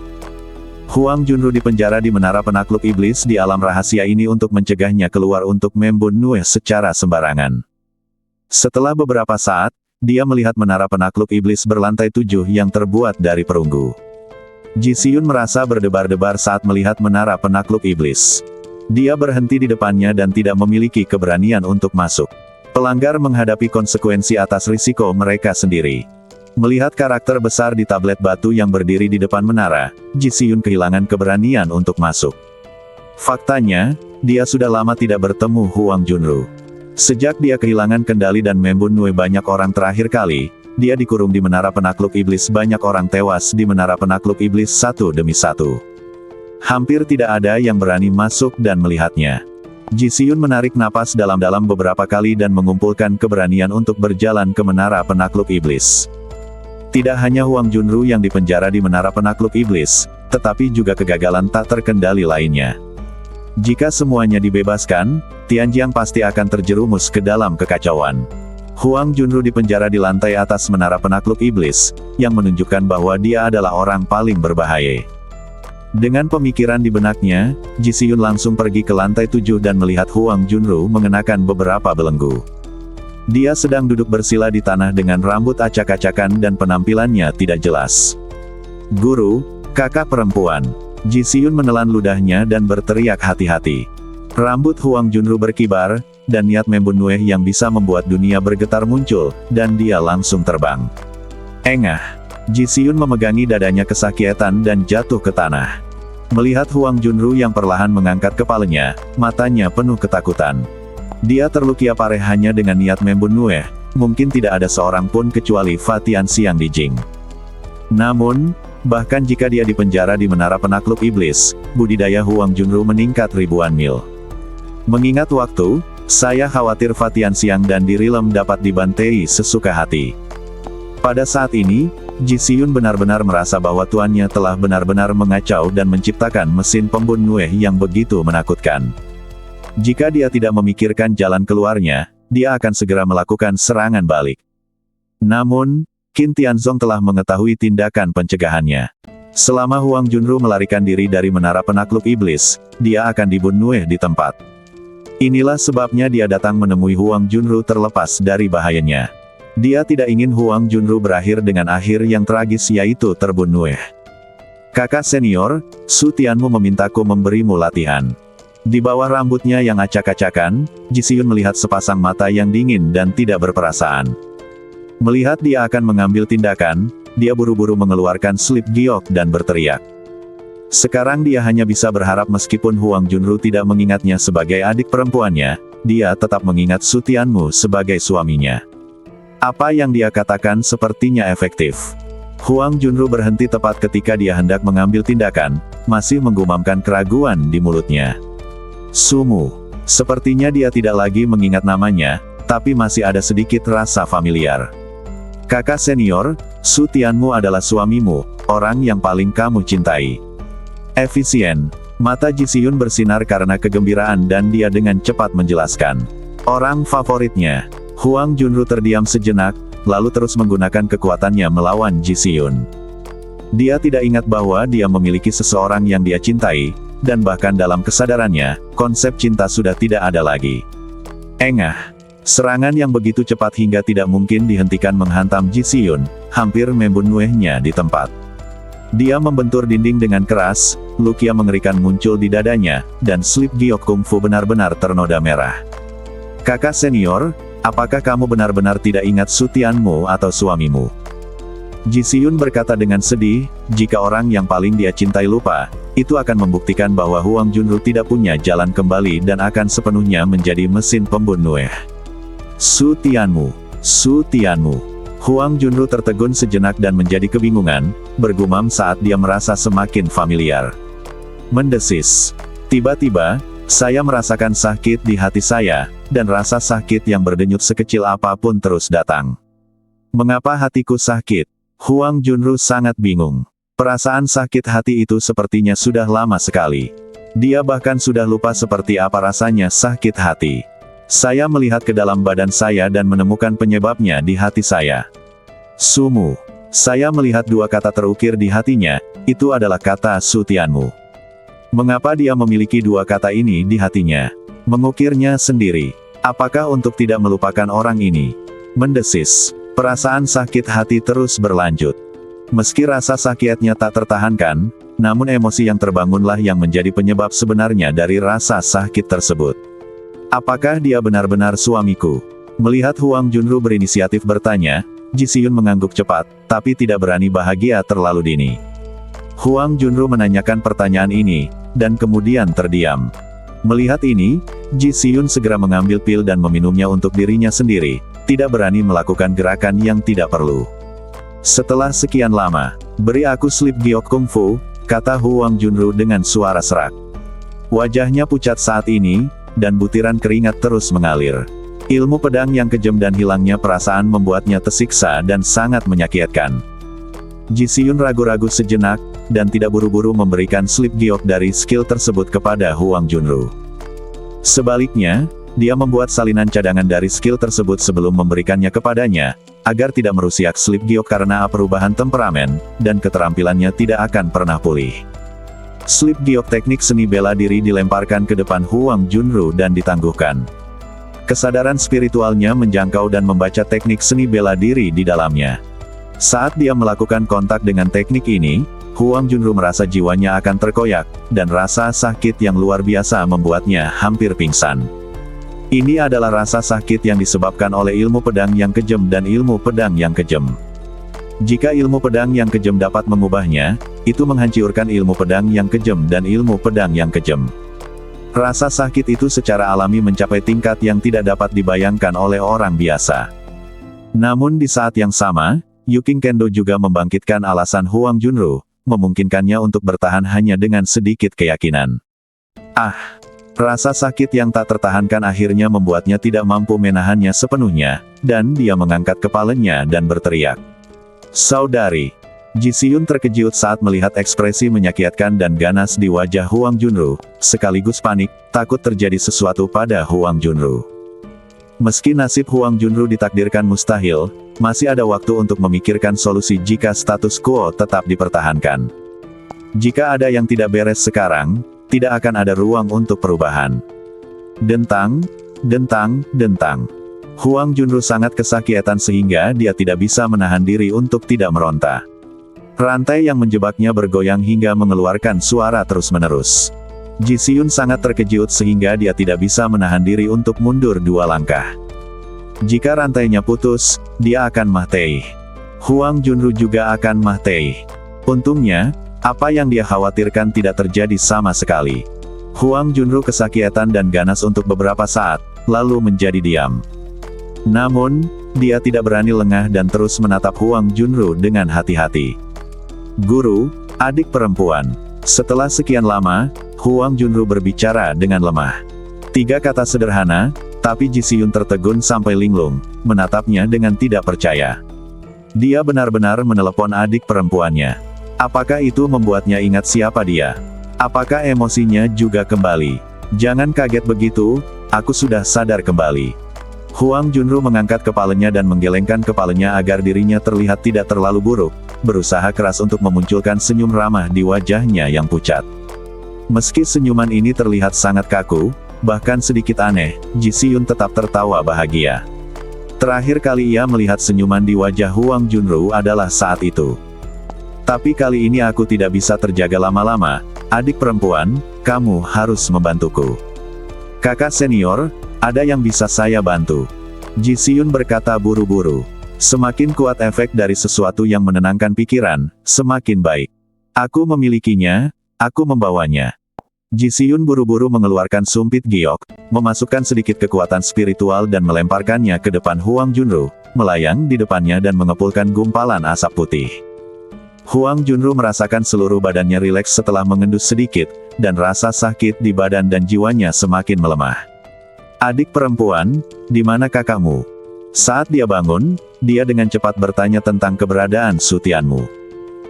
Dia tidak bisa menjamin bahwa teknik yang diberikan Su Tianmu akan membuatnya tetap terjaga, dia hanya ingin mendapatkan berita tentang Su Tianmu segera meskipun hasilnya benar-benar tragis. Jika dia bisa mendengar berita tentang Su Tianmu sebelum dia meninggal, dia akan merasa lebih nyaman ketika dia meninggal. Su Tianmu ada di Sekte Cao Tian, kata Ji Siyun dan tidak tahu harus berkata apa. Kak, izinkan aku memeriksanya untukmu.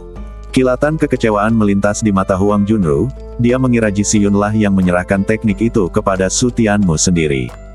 Lupakan saja adik junior, kamu keluar dulu, aku harus berlatih. Ketika Ji Siyun mengetahuinya, dia mungkin kehilangan akal sehatnya lagi, jadi dia akan memanfaatkan waktu ini untuk berlatih dengan cepat. Jika dia bisa sadar kembali, dia bisa menemui Su Tianmu secara langsung. Saya harap Evian bisa merawatnya dengan baik. Kakak senior, kamu harus bekerja keras, Su Tianmu telah menunggumu. Huang Junru mengangguk, senyuman muncul di wajahnya, yang jauh lebih lembut dari sebelumnya. Ji Siyun berbalik dan meninggialkan menara penakluk iblis, membelai dadanya dan diam-diam berpikir, melihat kembali ke menara penakluk iblis yang tertekan, dan dengan cepat berbalik dan pergi. Setelah meninggialkan dunia rahasia dan kembali ke gua, saya melihat seseorang yang telah lama menunggu. Alkemis Transcendent King Jue. Ji Siyun memandang Seng King Jue dengan heran. Murid Ji, saya mencari Anda karena saya ingin bantuan Anda dalam sesuatu. Seng King Jue merenung sejenak dan kemudian berkata, tanyakan saja. Ji Siyun buru-buru mengepalkan tinjunya. Seng King merasa bahwa dia memiliki posisi yang tinggi dan merupakan suatu kehormatan baginya untuk dapat memanfaatkannya. Saya ingin Anda merekrut Gu Hao, kata Seng King Jue dengan sungguh-sungguh. Ji Siyun tercengang. Dia telah memikirkan berbagai hal, tapi bukan masalah ini. Gu Hao sangat berbakat. Akan sangat disayangkan jika dia bergabung dengan sekte lain. Ji Siyun mengangguk setuju, apa yang dia katakan memang benar. Tetapi, kamu benar. Keluarga Gu selalu memiliki hubungan baik dengan sekte Cao Tian. Sulit untuk mencuri orang dari sekte Cao Tian. Begitu Ji Siyun menunjukkan rasa malunya, Seng King Jue membantunya menceritakan apa yang ada dalam pikirannya. Tetapi saya baru saja mendapat kabar bahwa keluarga Gu sedang dalam masalah baru-baru ini.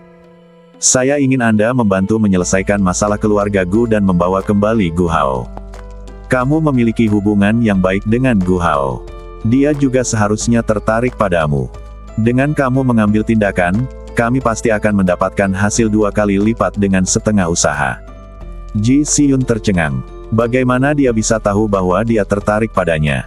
Tuan alkemis Transcendental King Jue, Anda terlalu banyak berpikir. Tapi aku berjanji untuk menyelesaikan misinya. Dia dengan sungguh-sungguh berjanji bahwa dia akhirnya mengerti mengapa Gu Hao sangat ingin pergi, dan dia sangat senang membantu Su Tianmu. Jangan cemas dulu. Kamu seharusnya akan menerobos ke alam hukuman surgawi, kan? Silakan setelah menerobos. Seng King Jue tidak terburu-buru melepaskan Ji Siyun, dia ingin memberikan bantuan pada waktu yang tepat, sehingga keluarga Gu dapat menitikkan air mata rasa terima kasih dan harapan Gu Hao bergabung dengan Sekte Qin Tian akan lebih besar. Ji Siyun mengangguk dengan berat dan berkata, "Oke, saya pasti akan menerobos alam hukuman surgawi secepat mungkin." Pergi Liah. Seng King Jue tersenyum dan mengangguk. Ketika Ji Siyun melangkah maju, dia yakin bahwa dia akan mampu merekrut Gu Hao ke Sekte Qin Tian. Dia juga telah memikirkannya. Selama Gu Hao bersedia dan tidak ada masalah lain, dia secara pribadi akan menerima Gu Hao sebagai muridnya. Jika kamu tidak bisa menggeli Su Tianmu, kamu tidak bisa menggeli Gu Hao. Dia sangat menyukai Su Tianmu ketika dia bersinar selama pertukaran alkimia, tapi dia sudah menjadi anggota Sekte Cao Tian, jadi memburunya tidak realistis, dan Sekte Cao Tian tidak akan pernah menyetujuinya. Tapi jika kita merekrut Gu Hao, dia pasti tidak akan kalah dari Su Tianmu. Su Tianmu terbang menuju Sekte Cao Tian dan menggunakan susunan teleportasi untuk kembali ke Sekte Cao Tian secepat mungkin. Meskipun setelah mengunjungi tanah para dewa kuno, akan baik-baik saja meskipun identitasnya terungkap, tapi akan lebih baik jika dia bisa menghindari keterlibatan dengan alkemis agung Lie Guang. Dia bergegas kembali ke alam alkimia sesegera mungkin, hanya untuk menemukan bahwa pagoda berlapis emas 7 lantai telah menghilang. Su Tianmu, dari mana saja kamu? Tao Wan menghampiri dan melihat Su Tianmu terkejut dan bertanya, "Nona Tao, di mana pagoda emas 7 lantai itu?" Su Tianmu bertanya dengan bingung sambil menunjuk ke lokasi asli pagoda emas 7 lantai itu. Tao Wan menggerakkan sudut mulutnya, "Itu masih berupa pagoda emas 7 lantai. Apakah kamu tahu berapa lama kamu pergi?" "Berapa lama?" Su Tianmu tertegun. Dia benar-benar tidak menghitung waktunya. 60 tahun. Tao Wan berkata dengan santai. 60 tahun. Su Tianmu kaget. Sudah berapa lama dia berada di negeri para dewa kuno selama 2 tahun? Itu tidak benar, kalau dihitung dengan cermat, itu 1 tahun. Tanah para dewa kuno atau alam spiritual ruang dan waktu. Jika tidak, ada yang salah dengan beberapa tautan. Misalnya, di alam rahasia berkabut, waktu pengalaman fantasi tidak tetap. Tanpa berpikir panjang, waktu berlalu. Panen 2 tahun di negeri para dewa kuno jelas jauh lebih banyak daripada 60 tahun berlatih di dunia alkimia. Bagaimana saya bisa pergi ke pagoda berlapis emas 7 lantai untuk berlatih lagi? Maka kamu hanya bisa pergi ke alam Tianxuan. Su Tianmu mengangguk, memeluk Tao Wan dan berbalik untuk pergi. Dengan statusnya saat ini, kemanapun dia pergi, ada orang yang bergegas membantunya menanganinya. Ketika dia meninggialkan alam alkimia dan bertanya dengan santai, seseorang akan membawanya ke alam Tianxuan. Alam Tianxuan adalah alam spiritual budidaya teratas dari Sekte Cao Tian. Alam Xuanzhen dan alam hukuman surgawi dipraktikkan bersama di dalamnya. Energi spiritual hukum jauh lebih berlimpah daripada di alam dan rasio laju aliran waktu memiliki mencapai angka 1 hingga 40 yang mencengangkan. Alkemis hebat Su Tianmu. Begitu mereka memasuki alam Tianxuan, seseorang datang untuk menyambut mereka. Mereka masih satu tim. Mereka dihargai oleh penatua tertinggi ke-8. Mereka yang mengalahkan alkemis Tianjiao dari Sekte Qin Tian akan dihargai kemanapun mereka pergi. Saya ingin pergi ke pagoda berlapis emas 7 lantai untuk berlatih. Bisakah Anda memimpin jalannya? Tolong. Tanpa mengucapkan sepatah kata pun, sekelompok orang itu berbalik dan membawa Su Tianmu ke menara emas 7 lantai. Segera, kami tiba di depan menara emas 7 lantai yang indah. Alkemis hebat Su Tianmu, apakah kamu ingin menyapa? Tetua alam spiritual bertanya dengan tangan terkepal. Su Tianmu memiliki status khusus, tapi sudah terlalu lama sejak pertukaran alkimia terakhir, dan semua orang tahu itu bukanlah seorang komunikator. Tidak banyak orang di Su Tianmu. Jika mereka tidak menerima berita tersebut, mereka mungkin tidak akan tahu siapa Su Tianmu jika mereka melihatnya. Tak perlu. Masuk saja dan berlatih, tidak perlu mengerahkan pasukan dan mengerahkan orang. Jika terjadi sesuatu, jangan ragu untuk memanggil kami.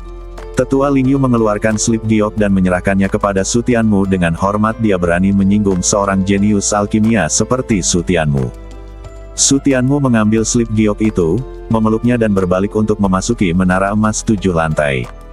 Di tingkat pertama, masih ada angin puting beliung yang menyapu segalanya. Orang-orang di setiap puncak bukit merasa gugup dan menantikannya, berlatih dalam kondisi pikiran yang kontradiktif. Sekarang dia telah berkultivasi ke alam Xuanzhen, efek dari kultivasi tingkat pertama tidak lagi cukup baginya. Su Tianmu. Saat dia hendak naik ke lantai 2, suara kejutan terdengar. Dia berbalik dan melihat beberapa kenalan lama. Nona Su. Melihat Su Feifei, Tian Wenzong dan yang lainnya, Su Tianmu sangat terkejut. Apakah kalian semua sudah menerobos ke alam Xuanzhen? Lalu dia bertanya dengan gembira. Su Feifei dan yang lainnya sangat senang dan bahkan bersemangat melihat Su Tianmu. Sejak mereka kembali ke dunia rahasia dan mengucapkan selamat tinggal, mereka mengira mereka tidak akan pernah melihat Su Tianmu lagi. Sudah lebih dari 60 tahun sejak terakhir kali kita mengucapkan selamat tinggal. Jika kita masih tidak bisa berkultivasi ke alam Xuanzhen, kita semua bisa menemukan sepotong tahu dan membun nue kita. Saudaraku Su Tianmu, kamu kutu kupret sekali, tapi kamu telah memberi banyak tekanan pada kami. Dulu, kami berani bermalas-malasan, tapi setelah berjalan bersamamu, kami tidak berani santai sama sekali. Mereka tidak hanya menerobos ke alam Xuanzhen, mereka juga menerobos ke 4 alam diri sejati. Alam Xuanzhen dibagi menjadi 2 alam, diri sejati dan Xuanji, dan masing-masing memiliki 10 alam yang lebih kecil, tetapi rentang masing-masing alam setara dengan terobosan alam sebelumnya. Saudara Su Tianmu, kamu juga seharusnya menerobos ke alam Xuanzhen, kan? Apa yang kamu bicarakan? Itu pasti sebuah terobosan. Dengan bakat saudara Su Tianmu, dia sekarang setidaknya berada di tingkat ke-8 dari jati diri sejati ke atas. Mendengarkan pujian Tian Wenzong, Su Tianmu tersenyum dan menggelengkan kepalanya. Jangan memuji saya. Saya baru saja menerobos ke alam misterius. Apakah ini sebuah terobosan baru saja? Tian Wenzong dan yang lainnya tampak malu, seolah-olah mereka baru saja menepuk kaki kudanya. Soalnya, kakak Su Tianmu berbeda dari kami. Kami sedang terburu-buru untuk membuat terobosan, tapi dia lebih solid saat dia meluangkan waktu. Benar, aku tidak tahu apa yang membuatmu senang. Bisakah terobosan saudara Su Tianmu sesulit terobosan kita? Setidaknya 10 kali lebih sulit dari terobosan kita. Jangan pernah melihat apa yang telah dipadatkan oleh Yuan dan saudara Su Tianmu. Jika kamu masih berpuas diri setelah menerobos beberapa alam, kamu tidak akan pernah bisa mengejar saudara Su Tianmu selama sisa hidupmu. Tian Wenzong dan yang lainnya mengganti topik pembicaraan dan mencoba mencari alasan untuk Su Tianmu, tetapi Su Tianmu tidak dapat mendengarkan lagi dan buru-buru menyela mereka. Oke, kalau kamu terus-menerus meniupnya, aku akan merinding. Sulit untuk berkumpul. Ayo latihan dulu. Jangan buang waktu. Melihat Su Tianmu tidak memperhatikan, Tian Wenzong dan yang lainnya menghela nafas lega. Kakak Su Tianmu benar, teman baik harus berlatih bersama untuk menjadi lebih kuat. Hal terpenting saat teman baik berkumpul adalah berlatih. Saat dia mengatakan itu, Tian Wenzong dan yang lainnya sedang menunggu Su Tianmu bergerak, tetapi menemukan bahwa Su Tianmu berdiri di sana tanpa bergerak. Ini membingungkan mereka. Bukankah mereka bilang ingin berlatih? Kalian berlatih di sini, saya akan naik dan berlatih. Su Tianmu menunjuk ke lantai 2 dan berkata. Ekspresi Su Feifei dan semua orang langsung membeku. Mereka baru saja menerobos alam Xuanzhen dan akan naik ke tingkat kedua. Saudara Su Tianmu, jangan khawatir. Bagaimana kalau berlatih di sini sebentar? Aku tahu level pertama pasti belum memenuhi standarmu, tapi bagaimana kalau membiasakannya dulu? Tian Wenzong dan yang lainnya segera menasihati Su Tianmu, jangan sampai dia menjadi impulsif.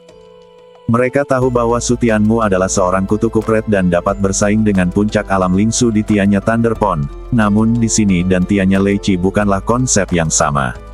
Bersambung.